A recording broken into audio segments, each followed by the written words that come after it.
슬픈 일이지만 우리에게는 믿으나 마나한 헛된 신앙이 존재합니다. 모양은 있지만 구원을 가져다 주지 못하는 가짜 믿음입니다. 믿음처럼 보이는 모양은 있지만 정작 그 속에 알맹이는 없는 믿음의 포장을 쓴 위선입니다. 제대로 된 믿음은 전해진 복음의 말씀을 우리의 삶에서 굳게 붙잡는 것을 의미합니다. 그런데 우리뿐만 아니라 사도 바울 당시의 고린도 교회도 그러했다라는 것입니다. 고린도 전서나 후서를 통해서 우리는 고린도 교회가 얼마나 많은 어려움들이 있었고, 또한 그로 인해서 고린도 교회 교인들이 얼마나 많은 방황을 하였고 잘못된 선택을 하였고 헛된 길을 갔는지를 우리는 알고 있습니다. 어떻게 사도 바울로부터 복음을 받은 교회가 그럴 수 있을까?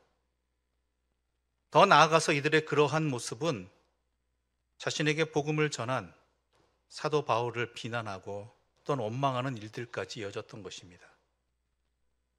이것이 고린도 교회의 현실이었습니다. 고린도 교회에 복음이 전해지지 않은 것 아니었습니다. 바울은 고린도 교회 교인들에게 예수 그리스도에 관한 복음을 전했고, 그들은 바울에게서 이 복음을 들었습니다. 그런데 이 복음은 고린도 교회 교인들의 삶을 통해 나타나야 하는데, 이 복음으로 인해 고린도 교회 교인들이 그들의 삶을 지탱해야 되는데, 어려움이 닥치면 닥치는 대로, 근심이 닥치면 닥치는 대로, 유혹이 닥치면 닥치는 대로 계속 걸려 넘어지더라는 것이죠. 왜 이런 일이 벌어지고 있는가? 분명히 복음을 전하였고 예수의 부활도 증언하였는데 왜 이들이 이렇게 되었는가? 사도 바울은 고린도 교회에 보낸 편지를 통해서 그 원인들을 말해주기도 하였고 이렇게 저렇게 고치라고도 하였습니다. 그러면서 그 핵심이 어디에 있느냐? 이들이 부활에 대해서 잘못 알고 있다라는 것이었습니다. 정확히 말하자면 부활의 생명을 살지 않고 있다라는 것이었습니다. 부활은 새로운 존재로서 복음의 삶을 살아가는 것입니다. 그 복음의 삶을 살아갈 수 있는 근거와 힘이 어디에 있는가? 예수께서 십자가를 통해서 나를 구원해 주셨고 또한 부활을 통해서 나에게 새 생명을 허락해 주셨다라는 것을 분명히 믿는 믿음 안에 근거하고 있다는 것이죠. 그런데 부활의 소망이 제대로 뿌리 박히지 않으니까, 근거되지 않으니까 그리스도인의 삶을 제대로 살 수 없다는 것입니다. 여러분은 어떠하십니까? 오늘 부활주일입니다.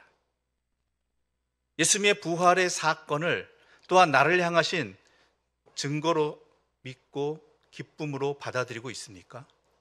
아니면 단지 예수님이 그 오래전에 부활하셨다는, 그분이 부활하셨다는 그분만의 부활로 과거의 일로 기념하고 있는 것은 아니냐라는 것이죠.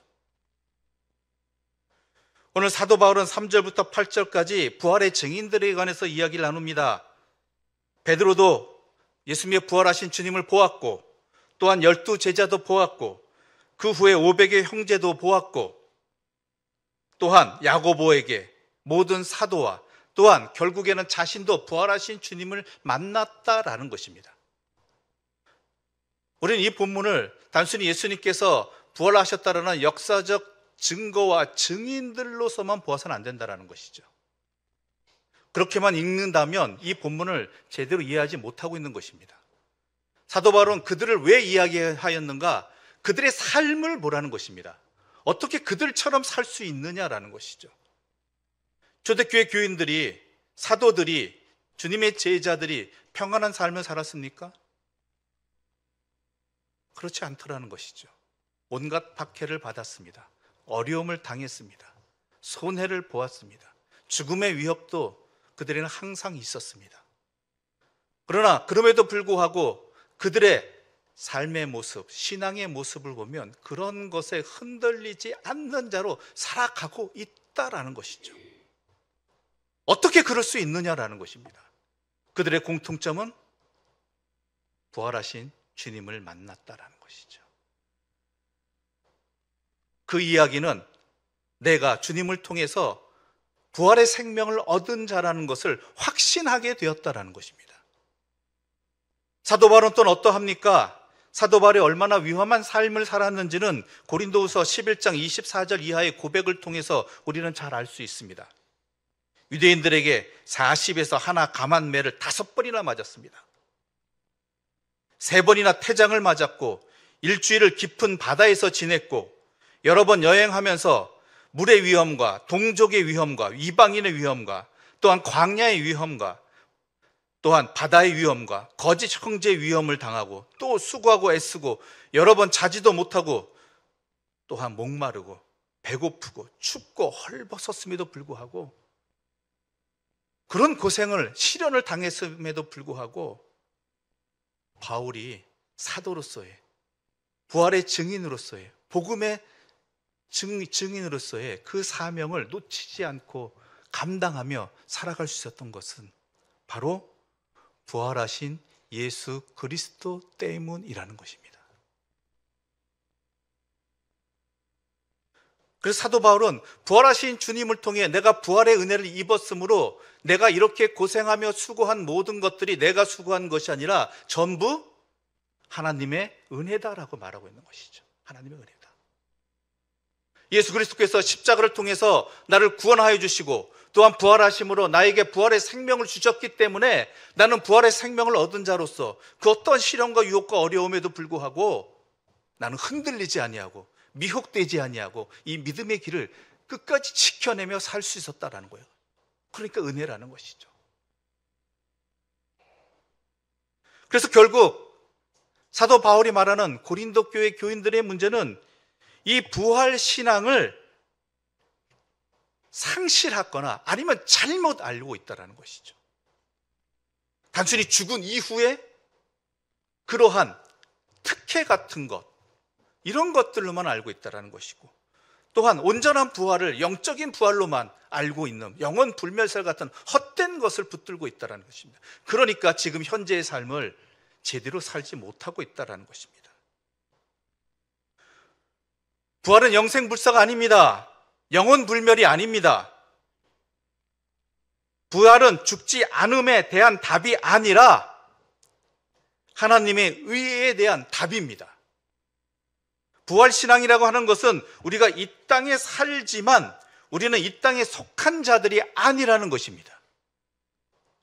우리는 이 땅을 거쳐가는 존재이고 우리가 회복하고 우리가 결국 나아가야 할 곳은 하나님 나라라는 것이죠. 이 부활신앙을 갖지 않을 때 우리는 아무리 그리스도인이라 할지라도 이 세상의 여러 가지 문제에서 자유할 수가 없는 것입니다. 여전히 나는 이 땅에 매여 있는 존재로 살아갈 수밖에 없습니다. 죽음을 두려워하는 존재로 살아갈 수밖에 없습니다. 따라서 이 땅에 살지만 이 땅에 속하지 않는다는 사실을 분명히 알 때, 우리는 부활의 생명을 살아가는 자들, 영생하는 자들인 것을 분명히 알 때 이 땅에서 삶으로 말미암아서 비롯되어지는 잡다한 문제로부터 우리는 자유할 수 있게 되는 것입니다. 그 증거가 바로 예수님이십니다. 예수님의 죽음은 세상의 승리처럼 보였습니다. 예수님의 죽음은 하나님의 뜻을 따르는 의인의 삶이 꺾이는 것처럼 보였습니다. 예수님의 죽음은 예수님의 그 모든 노력과 헌신이 실패하고 무력한 것 같이 보여졌습니다. 힘이 이기는 줄 알았습니다. 현실이 이기는 줄 알았습니다. 사랑도 정의도 세상의 질서를 이기지 못하는 줄 알았습니다. 그런데 예수님이 부활하셨습니다. 예수님의 이 부활은 하나님께서 친히 그렇지 않음을 보여주신 사건입니다. 세상은 예수님을 정죄했지만 하나님은 예수님이 옳다고 인정하셨습니다. 세상은 예수님을 죽였지만 하나님은 예수님을 살리셔서 주와 그리스도가 되게 하셨습니다. 부활은 십자가가 실패의 표지가 아니라 영광의 표지라는 뜻입니다. 부활은 예수님의 그 삶이 허망한 삶이 아니라 구원의 삶이라는 뜻인 것입니다. 우리가 부활을 믿고 죽음을 두려워하지 않는다는 것은 단순히 다시 살아나서 영원히 살 거라고 믿었기 때문이 아닙니다. 우리가 부활을 믿는 것은 하나님의 뜻이 이루어지는 나라와 그 나라에서의 그 삶을 믿고 살아간다라는 것입니다. 지금 이 자리에서. 부활이 인생의 답인 것은 예수 안에서 일어난 일이 영원히 일어나기 때문입니다. 부활이 인생의 답인 것은 예수님께서 보이신 일이 영원히 보이기 때문인 것이죠. 서로가 서로에게서 하나님을 볼 것입니다. 모두가 함께 하나님을 기뻐하고 즐거워할 것입니다. 죄에서 비롯되는 욕망과 교만과 불안과 공포가 없을 것입니다. 하나님 한 분만으로 충분하기에 아쉬움도 모자람도 없을 것입니다. 이게 부활의 삶인 것입니다. 그런데 지금 우리의 상태는 어떠합니까? 바로 예수 그리스도를 우리가 부활을 믿기 때문에 만물을 회복하시는 하나님의 심판을 믿고 영원한 생명을 믿고 오늘도 내가 바른 열매를 거두기 위해서 뿌려야 할 것을 뿌리고 있느냐라는 것이죠. 두려워할 것을 두려워하고 두려워하지 말아야 될 것을 두려워하지 않는 그 부활의 삶을 살고 있느냐라는 것이죠. 허망한 것을 뿌리는 것이 아니라 영원한 것을 뿌리고 있느냐라는 것입니다. 아니, 부활을 믿는다고 고백을 하는데 실은 부활과는 전혀 거리가 먼 삶, 세상 사람들과 다를 바 없는 삶을 살아가고 또한 인생의 목적을 거기에 두고 있느냐라는 것입니다. 물론 우리가 이 땅에 사는 동안에는 죄와 악에서 생겨난 온갖 어려움과 불완전함을 피할 수는 없습니다.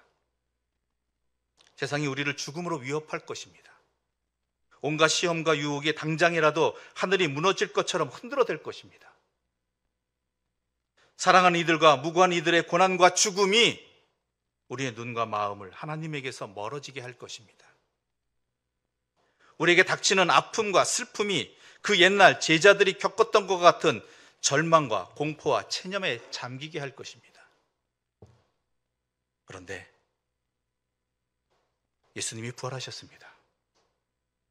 우리에게 부활의 본이 되어주시고 약속해 주셨습니다. 우리는 부활의 생명을 살아가는 자들입니다.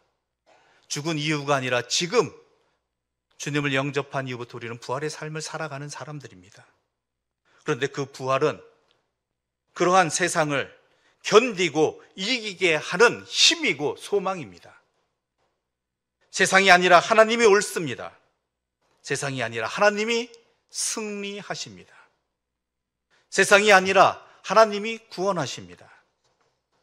주님의 부활이 바로 그것을 증명했고 때가 되면 우리도 부활로 그것을 증명하게 될 것이고 우리의 삶이 옳았다라는 것, 승리의 삶이라는 것을 우리는 분명히 알게 될 것입니다. 그런 부활의 은혜가 우리에게 주어졌습니다. 그 증거로서 예수님이 부활하셨고 또한 우리와 함께 하신다고 하십니다. 그러므로 주님이 부활하신 오늘 우리는 그 주님이 약속해 주신 그 부활의 삶을 분명히 붙들고 부활에 대한 확신을 가지고 헛된 것에 미혹되어 우리의 길을 포기하거나 버리거나 아니면 잘못 가지 말고 믿음의 길을 끝까지, 부활의 삶을 끝까지, 영생의 삶을 끝까지 살아가는 부활의 생명을 얻은 자, 살아가는 자, 복된 하나님의 사람들 되시기를 바랍니다. 그러기에 우리 주님께서는 십자가를 지셨고 우리를 위해 부활하셨고 우리에게 또한 부활의 증거로 나타나셨고 우리를 지금도 우리와 함께 하시면서 살고 계십니다. 부활을 믿으신다면, 내가 부활의 생명을 가진 자라는 것을 믿는다면 더 이상 헛된 것에 흔들리지 말고 믿음의 길을 걸어가고 또한 행할 길을 행하고 지키며 서로 격려하며 살아가는 복된 우리 갈릴리 교회 교인들 되시기를 간절히 소망합니다. 기도드리겠습니다.